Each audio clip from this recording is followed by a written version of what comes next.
color to the deaf and music to the blind. This is Page31 and I'm Tinashe. Feel me, I know you see it. Ready, let's go home. I need it. I need it. Throw it in the bag, but the tag was good. Making bitches mad cause I'm bad was good. Get money out of fool, shameless, what's good? Got nothing to lose, shameless, what's good? Throw it in the bag, but the tag was good. Making bitches mad cause I'm bad was good. Get money out of fool, shameless, what's good? Got nothing to lose, shameless, what's good? If we die tonight, at least we went hard. Yeah, there's no better time to give all we got.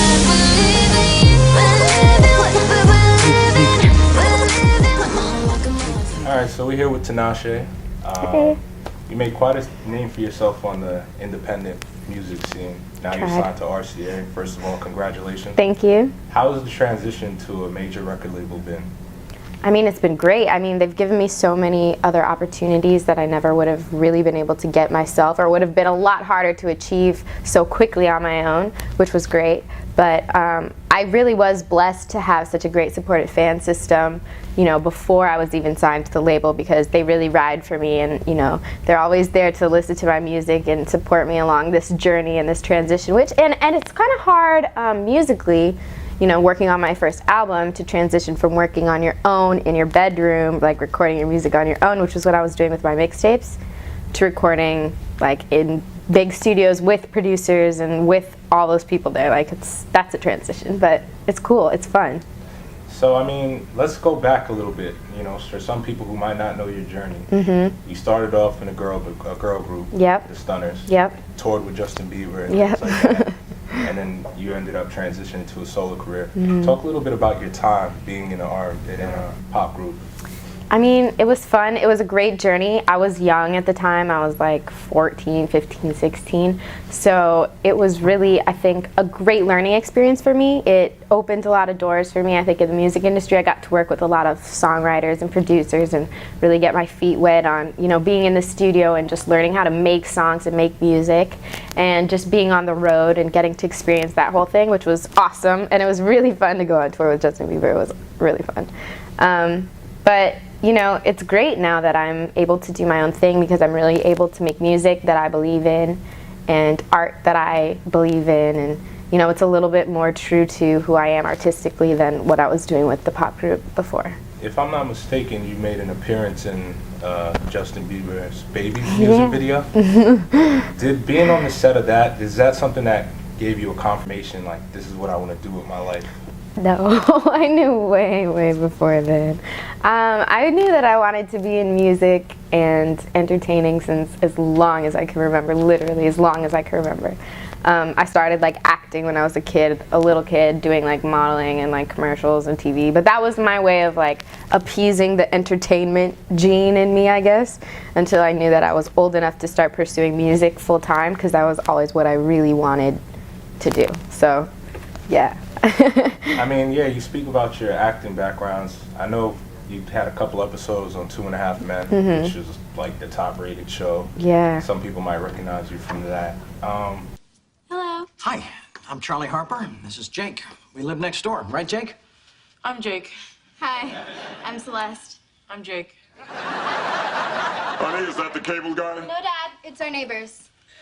Jerome Burnett. The man that played your father, Michael Clark Duncan, he actually passed away a couple months ago. How did that news hit you? I mean, it was a shock for me. He was so vibrant and full of life when we were working on the set. He was very happy and energetic and spirited. So I never, you never expect those kind of things. So it's very tragic, and my prayers and thoughts go out to his family. Is that something that you could see yourself doing again soon, like being on a sitcom? Acting? I definitely plan on getting back into acting in the future. I took a bit of a hiatus for a couple of years, mostly because I wanted to break or like come out as a music artist, just so that everyone would really take my music and my art seriously. But I definitely, I have a big love for acting and being on sets and in movies and on TV, so I plan on getting back into it in the future. All right, so let's transition more into the music. I know you had the 2 mixtapes, In Case We Die and Reverie. Both of the sounds are totally different. There's no genre that you can really put yourself in. How would you describe your sound? I think that I'm a bit of like a rhythmic urban pop artist. You know, there's elements of R&B, there's elements of indie music, and you know, there's definitely urban influences. And I like to be able to think of myself as, I get a lot of inspiration from those places, from hip hop and from like indie rock kind of alternative music. So I like to be able to, you know, use these like alternative, weird kind of quirky melodies and like heavy like bass and like hip hop influenced lyrics or vibes and just kind of blend them together. And that's kind of what I think of my sound. It's not really a genre at the moment. Some people are like, you're R&B, some people are like, you're pop, some people are like, you're hip hop, and I'm like, I'm everything.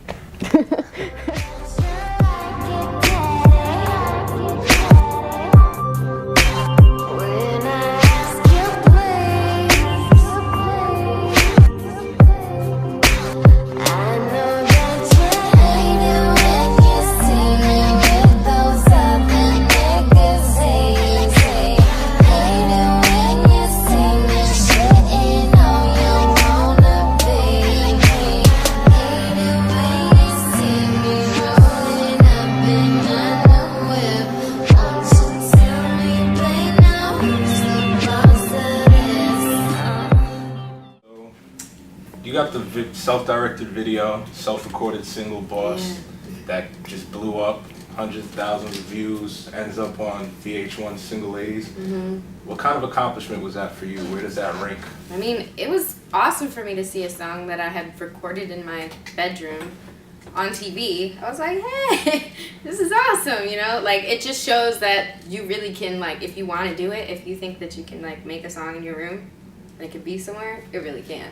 So that was really, you know, it was an affirmation for me to know that, you know, that I'm doing the right thing by just kind of taking matters into my own hands. And the video, same thing.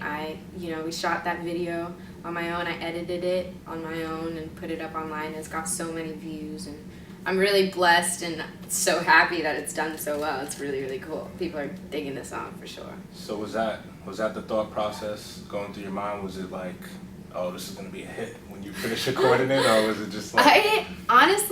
I hoped that the whole project, the mixtape as a project, would just, you know, get my message across, which was that, you know, I'm a real artist and that I'm really in here hands-on making my music, and, you know, it's not just smoke and mirrors. And that was really what I was thinking about, the thought process going into making the songs. I just wanted people to really feel me as a person and as an artist. That was it. Okay. Well, do you still do any recording on that bedroom studio? Yeah. I mean, now that I'm working on my album, I've been working in a lot of like big studios and with producers and stuff, but I'm still continuing to create songs in my room on the side and, you know, do that whole thing. So there might be a couple songs that I recorded in my bedroom on my album, you never know. Okay. Still making songs, still making music, So, not stopping. moving into now working on your debut album, what is it, how is the approach in the studio? Like, is it just you're just listening to music and going instinctually, or is there a certain theme that you're going for? I really want to pick up the tempo with this new album, so I'm planning on just getting a lot of really great, strong producers to give me some just like bangers, and I'm just gonna take like kind of the influences that I had on my mixtape, even with like the vibes and sonically the melodies and the harmonies, and kind of do that. That's kind of what I'm planning on making my album sound like. Okay, great. I mean, I think there's a few people that you've been working with that your fans will be really excited to hear about. Yeah, Tell us a little bit about the people you've been working with so far. So far I've been working with T-Minus, Boy Wonder from like the OVO kind of crew, Clams Casino. I've been working with a lot of people out of LA. I've also been working with this guy Ritz Reynolds. He's really dope, and this guy Oak, and it's just been fun. It's a new experience. So just trying to find, you know, the people that I vibe best with, and that we can make the best kind of music. It's a work in progress, you know. It's always a learning experience. Every time I go into the studio with someone new, we're learning something new. No, definitely. I mean, I noticed that, you know, through social media and a lot of things you do, you have a real fun going, goofy kind of persona. But then in the music, it's like this whole other separate person. How do you hit that on and off switch where it's just like you kind of transform? Well, I think that, you know, people have many sides to them, and I think as an artist, people always try to box you into like having one particular like personality, but I'm me and I have a goofy side, and sometimes I just want to like have fun. Like, I'm young, I'm 19, so I want to just like goof off and like be silly and just have fun. But then in my music, I'm also have a darker personality. I'm a little bit of an introvert, and you know, I'm into that kind of stuff and that kind of sound, and you know, just even like the edginess of my lyrics and stuff. I think that's what makes me interesting, because there's a juxtaposition between like my persona, which is kind of like bright, and you know, my deep dark inner feelings, which are a little bit darker, you know. No, definitely. All right, well, we're coming into the new year. What are you looking forward to as you embark on this journey that is your career? I'm looking forward to so much. I'm looking forward to a single being out on the radio. I'm looking forward to my album coming out, more music videos. I actually have a music video coming out at the end of this year, so that'll just kind of transition me into the new year. But I'm just excited for all of this new stuff for my fans, and just to get out there and have a broader audience, just kind of get to know me and do that whole thing. I'm really excited for 2013. All right, great. On a closing note, I'm going to end off by, you know, I can't let the people leave without knowing that you're a phenomenal dancer. Oh, thank you. Talk a little bit about how you incorporate dancing into your showmanship and into your music videos and things like that. Well, dance is a big part of my life. I've been classically trained in dance for 15 years, ballet, tap, jazz, you know, hip hop, the whole thing. So, you know, it was a big passion of mine growing up, and I always wanted to incorporate that as an artist. I think it was easy for me to fall in love with dance because it's so much about music, and I just love music so much. So in my performances and in my music videos, I just like to incorporate, you know, that extra. I think it goes a little bit farther than just hearing the words, because you're able to physically, you know, express yourself through movement. So that's why I really like dance. It's a very important thing to me, and I'm excited to show the world even more of it. All right, it's just the beginning. Well, let us know how we can keep up with the movement, how people can follow and join the cult. Sure. Tinashe, well, I'm on Twitter, of course, twitter.com/Tinashe. If you don't know how to spell my name, Tinashe. And I'm on Facebook. I'm on YouTube. I have a website, tinashenow.com, so you can go there, and there's links to everything. But, I mean, I'm all over the social networks. You know how it is. So you can find me on Instagram, whatever. You want to follow me, like my page, like my pics, whatever. But, yeah, that's it. Awesome. You feel me deep down, you got me so quick, you mess me around, I'll be talking that shit. You hold me so tight, I'm singing so sweet, you fill me with light to the tip of my feet. You feel me deep down, you got me so quick, you mess me around, I'll be talking that shit. You hold me so tight, I'm singing so sweet, you fill me with light to the tip of my feet. Yeah, and I'll be yours for the night. Tell me what you wanna do. Yeah, do anything you like. All my thoughts are focused on you. Won't let you know I'm never gonna let you go. Keep doing me right. You make me feel like you're the only one I believe in. Nothing ever get in my way. Distance puts a little time between us. You say, baby, you're worth the wait. Just remember how much I please you. Don't forget the next time I see you all night long, you're gonna be in ecstasy. Hey, oh.